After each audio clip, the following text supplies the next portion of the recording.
Doctor Babasaheb Ambedkar open university.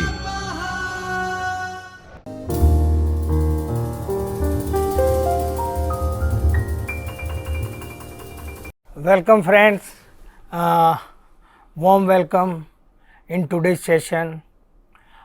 Today for the particular course cyber security tools, techniques and countermeasure.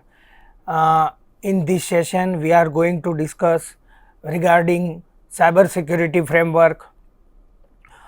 I am Dr. Ajay Patel, working as an associate professor Ganpat University. In this session we will discuss regarding the cyber security measures and cyber security framework. Okay friend, so if we discuss, if we look at our today's learning plan or today's session outline, that means first of all we are going to discuss regarding the cyber security policy. After that we will discuss the cyber security regulation, and we will also cover the cyber security policy framework. So if we look closely regarding the learning outcome, so first of all we will discuss regarding the cyber security policy and framework, and about what is the framework or what is the importance of framework. After that we will discuss the compliance or the regulatory framework or regulatory system available in our country as well as in some other countries. And after that finally we will discuss regarding the component of the framework. So we will learn about the cyber security related framework, compliances and regulatory mechanism. So first of all friend, what is the policy?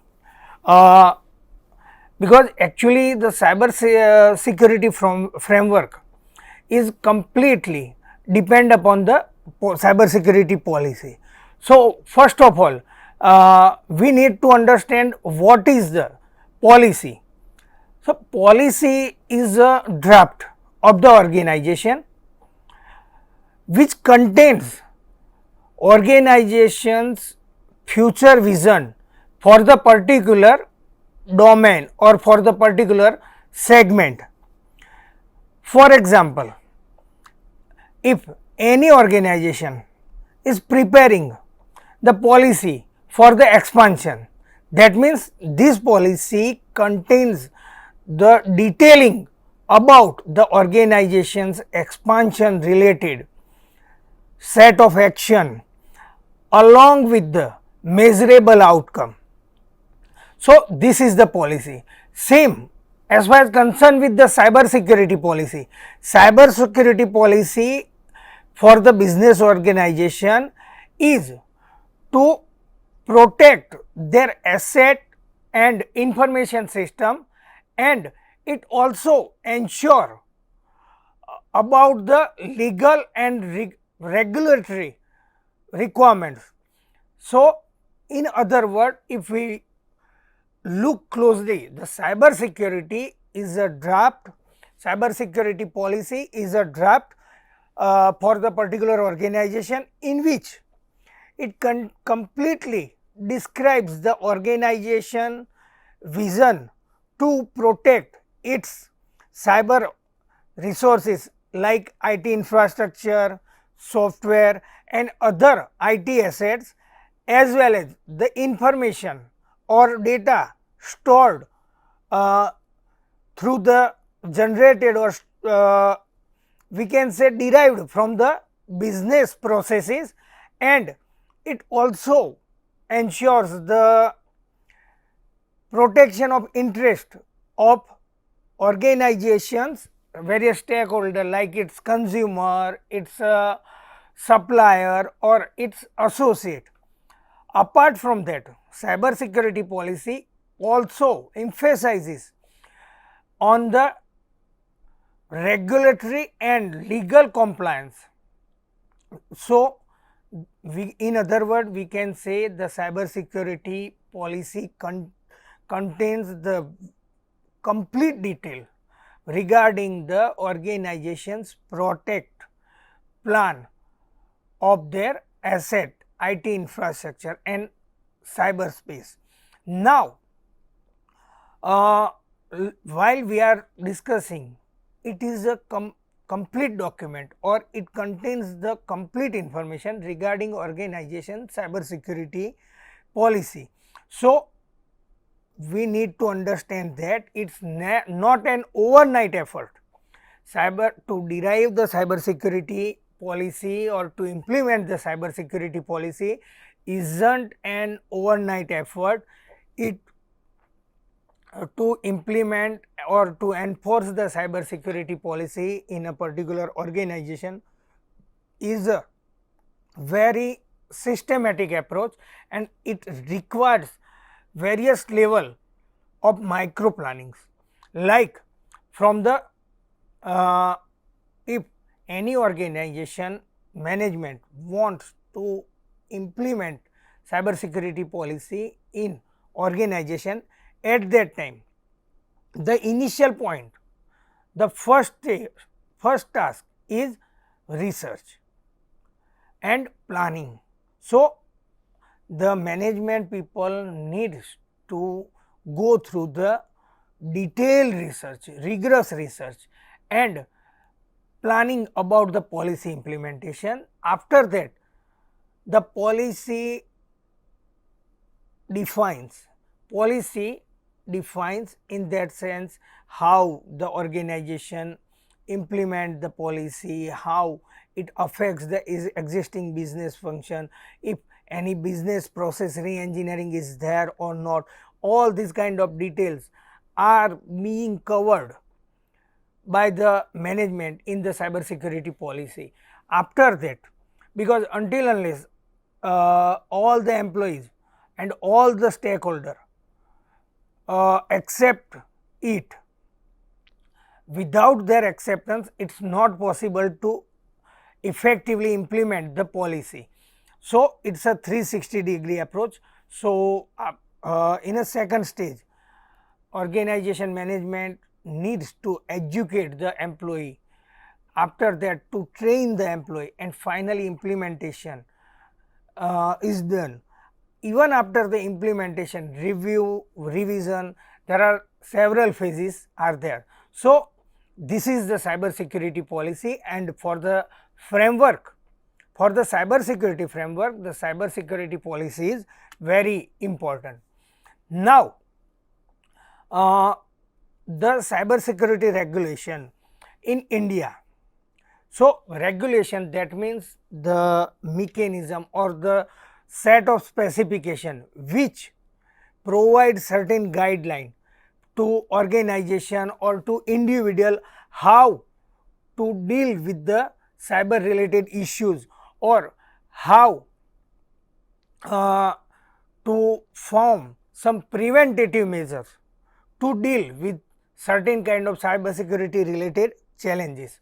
So, Government of India under the Ministry of Information Technology and Department of Electronics designated a nodal agency, and they also define the policy, National Cyber Security Policy, which came into existence 2013, and the milestone in this regard we can say Indian IT Act 2000.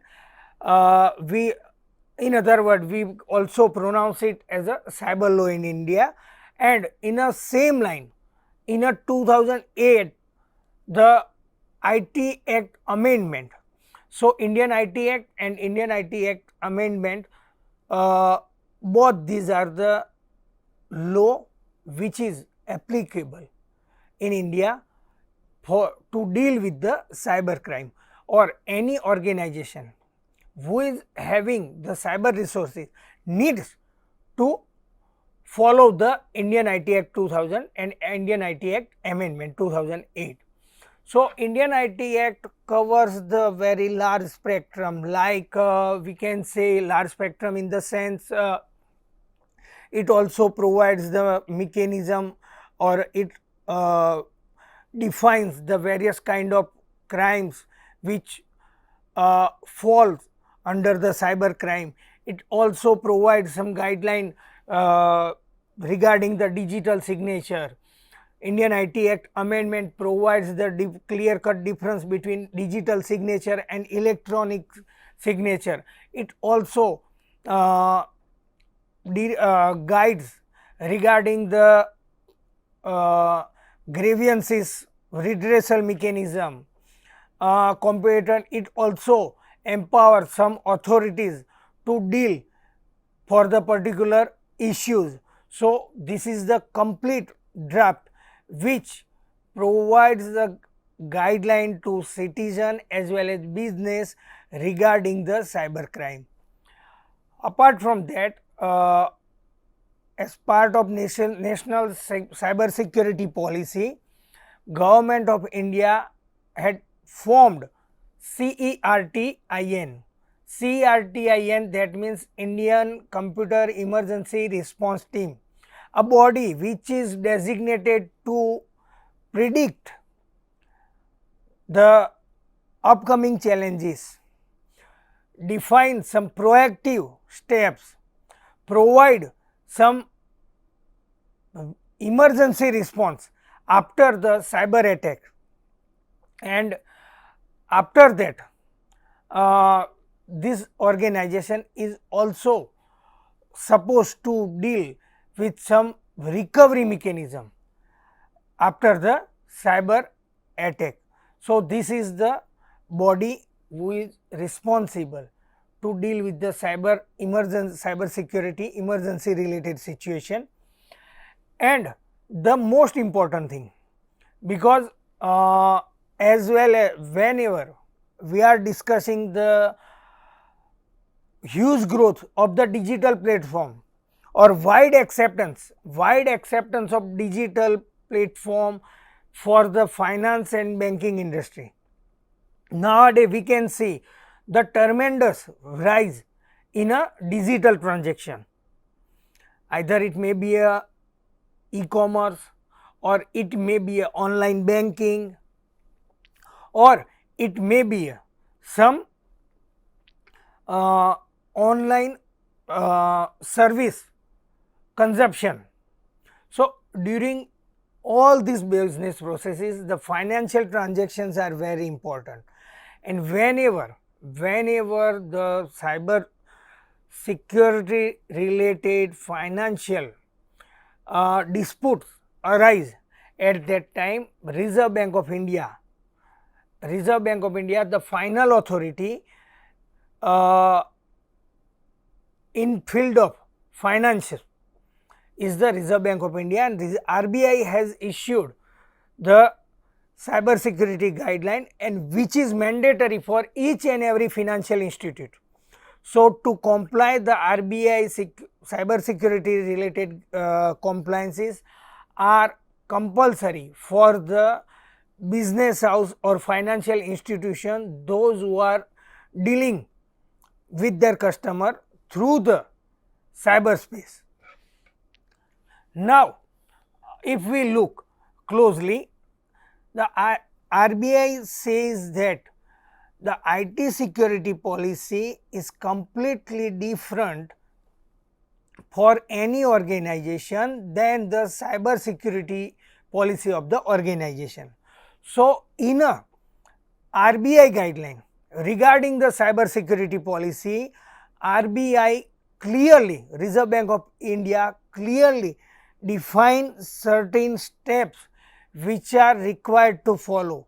So, the first step is the current state assessment according to the RBI cyber security framework. Now, what is the current state assessment, or which are the steps required to follow for the current state assessment? So, for the current state assessment, any organization needs to identify their existing situation. They have to study in detail regarding their existing situation in terms of cyber security or cyber attack. So, for example, if particular bank is there and they are having the mobile banking facility, online banking facility at that time, and they are also core banking solution enabled, at that time they have to identify or they have to assess their current IT resources in terms of cyber security or cyber attack. So, they need to find out the possible breaches or the possible threats which might affect the organization IT infrastructure. So, in other words, we can say the current state assessment is very important for any organization to find out their current position or current situation to deal with the any unexpected cyber challenges. After that, the most important or the second stage is drafting of policies, procedure and implementation of cyber security control. Now, in this phase, the particular finance or particular financial business house needs to define the policy for the cyber security. After that, they are also required to define the procedures or to need to revise their procedure which can meet or which can fulfill the clauses or conditions mentioned into the policy of the cyber security. Now, after defining the procedure, that means after defining one-to-one action, the implementation phase comes. During the implementation, the management needs to ensure that each and every procedure is implemented successfully to cope up the cyber security policy. Even after the implementation, the 24/7 continuous monitoring is compulsory for any organization. So, the implementation and management cyber security operation cell.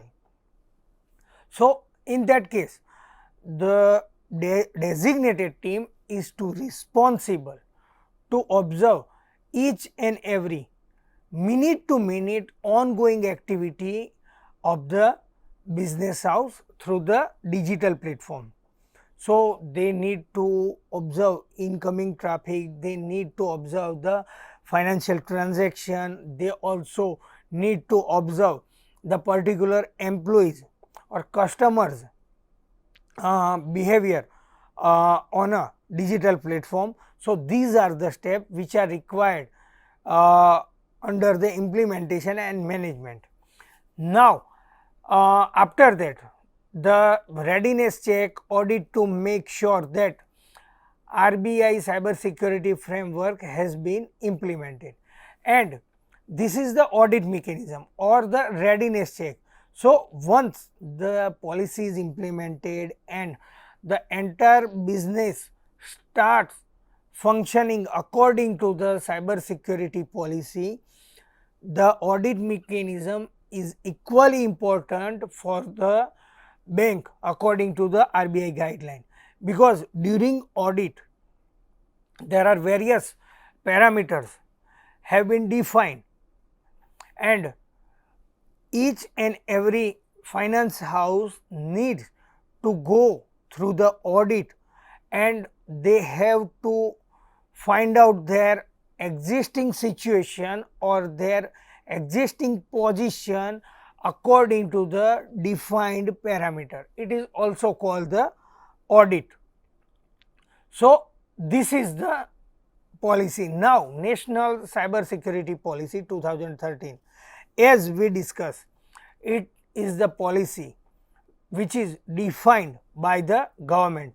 Now, Government of India has also implemented the Indian IT Act, and they later on they amended the Indian IT Act and provide the Indian IT Act amendment 2000 during 2008-9.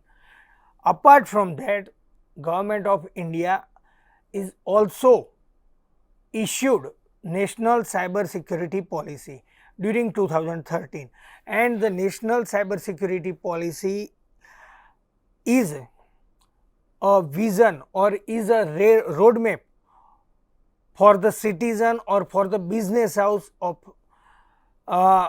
India, which indicates the government vision or government's we can say government's plan to cope up with the cyber security related challenges. So, the first in a national cyber security policy, if we closely look the main points of the national cyber security policy. So, first of all the government in a policy 2013 government complete clear and cut mentioned that they are going to set up National Critical Information Infrastructure Protection Center. So, this is the organization which provides the protection of any government infrastructure in terms of cyber attack. So, to set up particular organization, or here we can say the National Critical Information Infrastructure Protection Center. So, this is the center which is designated to provide safety or to protect the government's critical infrastructure against the cyber threat or cyber attacks. After that, because when we are discussing the huge growth of the digital and we are witnessing the huge growth of the digital platforms or acceptance of the digital transaction among the common man or among the citizen of India. Now, it is quite obvious that this tremendous growth also attract some vulnerabilities or attract the hackers, those who are intended for the malicious activity.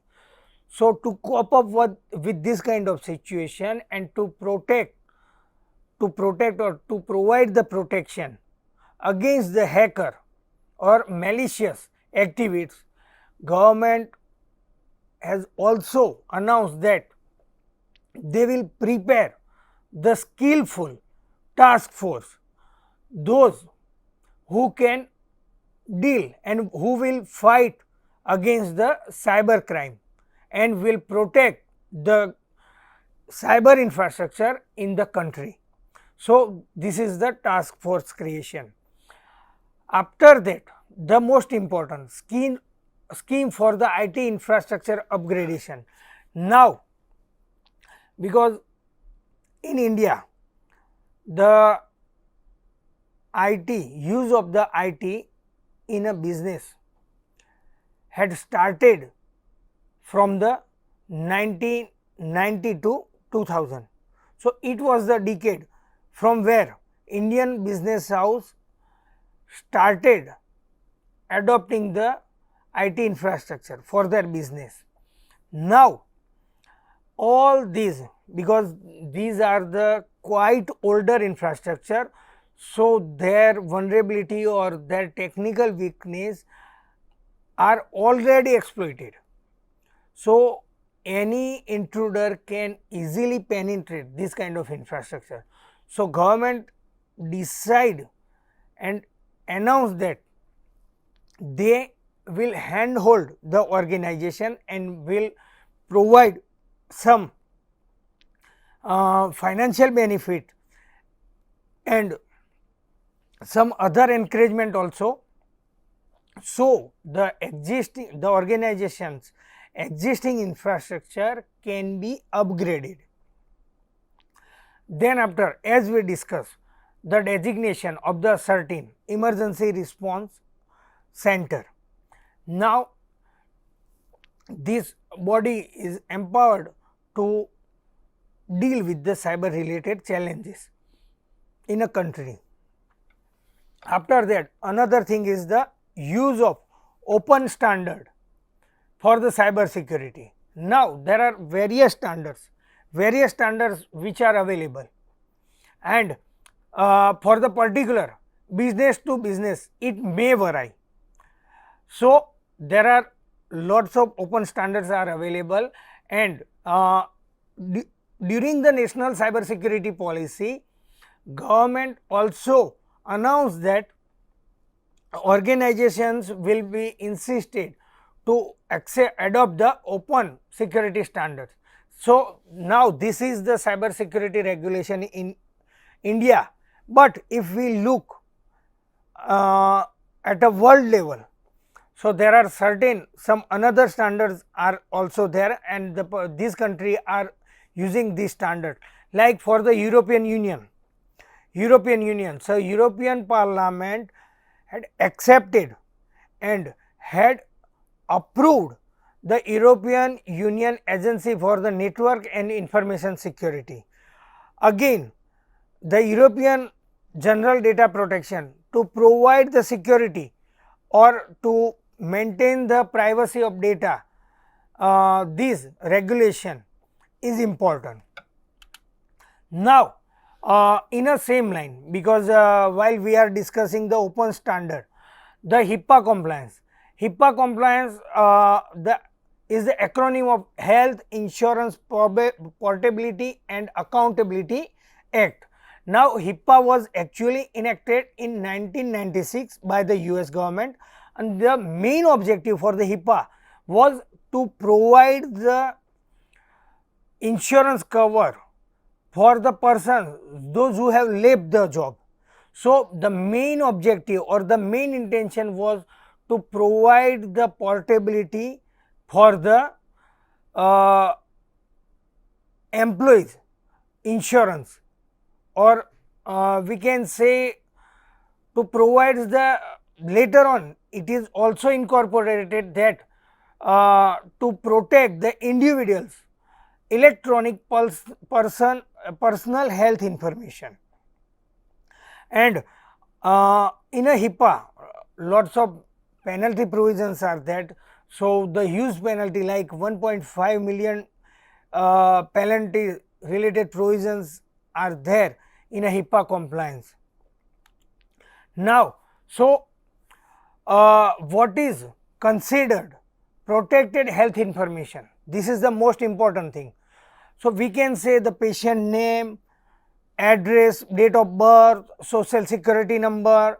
In our country we can say Aadhaar card number, or individual's physical and mental health condition, and the treatment history, information concerning the payment for the care provided to individual, that identifies the patient, or information for which there is a reasonable basis to believe could be used to identify the patient. So, these kind of the information, apart from the personal information, treatment related information, are also important under the HIPAA compliance, and none of the organization who is having this kind of detail can disclose this information without the written consent of the patient. And if we look closely in the HIPAA, then HIPAA contains the 5 different sections. The first, Title 1, HIPAA Insurance Reform; second, HIPAA Administrative Simplification; third, Tax Related Health Provision; and Title 5, Revenue Offset.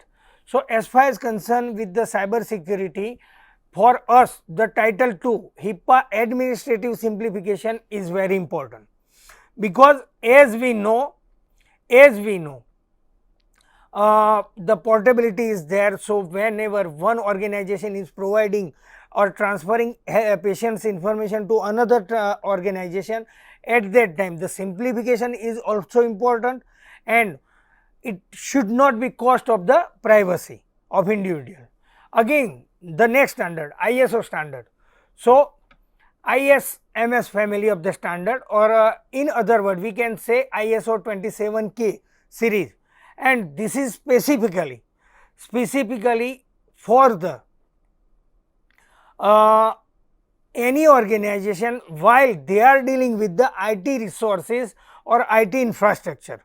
So, it is the information security standard, and it is published jointly by the International Organization for the Standardization and International Technical Commission. So, we can say, let us sum up our today's session discussion. In that, we discuss regarding the cyber security policy. Cyber security policy is nothing but the blueprint or roadmap for the any business house in terms of to protect their cyber space or their IT resources. After that, we also discuss the regulatory mechanism in our country as well as in the for the European Union, and we have also discussed about the HIPAA compliance and ISO standard. Okay friend, hope this session is fruitful for you. Thank you very much.